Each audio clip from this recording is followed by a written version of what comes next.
Excuse me, sir. I'd like to check my account balance. The boy's voice was soft, but it didn't shake.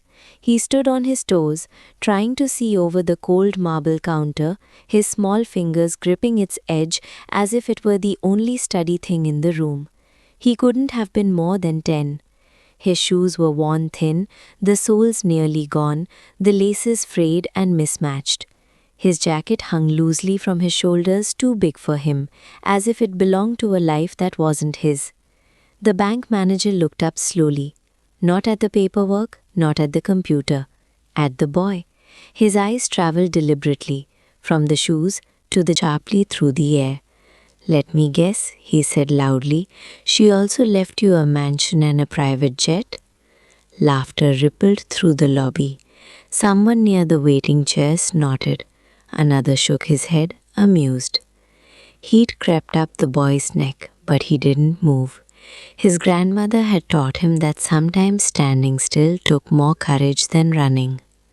"I just want to see my balance," he said again. The manager finally snatched the envelope and flipped it open carelessly. Paper slid out. A card landed on the marble counter with a soft tap. Black, matte, platinum reserve. For a brief moment something flickered in the manager's eyes. Confusion, doubt. Then it hardened. "Where did you steal this?" he snapped, holding the card up like evidence. "Kids like you don't get cards like this." "I didn't steal anything," the boy whispered. "It's mine." The manager dropped the card. It slid across the marble. "Sit over there," he said, pointing towards a metal chair near the restroom. "Don't talk. Don't move. I'm calling this in." The boy walked to the chair. Each step felt heavier than the last. He sat down, pulling his knees close, the envelope resting in his lap. Around him the bank returned to its rhythm. Pens scratched, machines hummed. A man in a golf shirt was greeted warmly and helped immediately.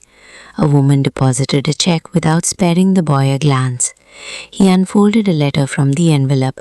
The paper was thin, worn soft from being read again and again. "Never let anyone make you feel small," his grandmother had written. "Dignity is something you carry." He read the words silently as the echo of laughter still rang in his ears. Minutes passed, then more. The clock above the counter moved forward indifferent. No one spoke to him. No one truly looked at him. Finally the manager waved him over, not to the main counter, but to a small side desk, a place meant to be visible, but never respected. "Where are your parents?" the manager asked. "My mom died," he said quietly. "I live with my uncle." "Of course you do," the manager replied with a smirk. "And where is he?" "He's coming." The manager leaned back. "I'm freezing this account," he announced, "pending investigation." The boy's chest tightened. "You can't," he said. "That money belongs to my grandmother." Straightening his tie, the manager raised his voice so the whole lobby could hear. "People like this walk in every day, trying to take what doesn't belong to them." A security guard shifted near the door. He didn't intervene. He just watched. "Escort him out," he ordered. The boy stood up on his own. He didn't cry. He pressed the letter to his chest and walked towards the exit. Someone laughed behind him, loud, cruel.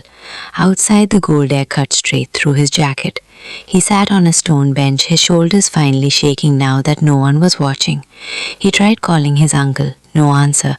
The meeting must still be going. Tears dotted the letter as he unfolded it again.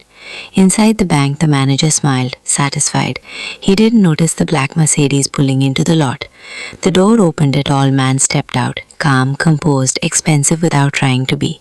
His eyes locked instantly onto the small figure on the bench. "Hey champ," he said gently. "Kneel, I'm here." The boy broke. He collapsed into his uncle's chest, sobbing as everything poured out. The laughter, the accusations, the humiliation. The man listened without interrupting. When the boy finished, he stood up slowly. His face was calm, but something cold burned behind his eyes. They walked back into the bank together. As the door slid open, the lobby fell silent. The manager turned, and his face drained of color. The woman beside the man stepped forward. "Mr. Whitmore, this is Lawrence Brooks, CEO of Meridian Capital Holdings." The name landed like a wall slamming shut. "I believe you've met my nephew," Lawrence said quietly. The boy stood beside him now, shoulders straighter, the letter still in his hand. The manager stammered, "If I had known." That's exactly the problem, Lawrence replied. He walked to the counter, pulled up the account. The numbers appeared on the screen. $487,263. The room stopped breathing.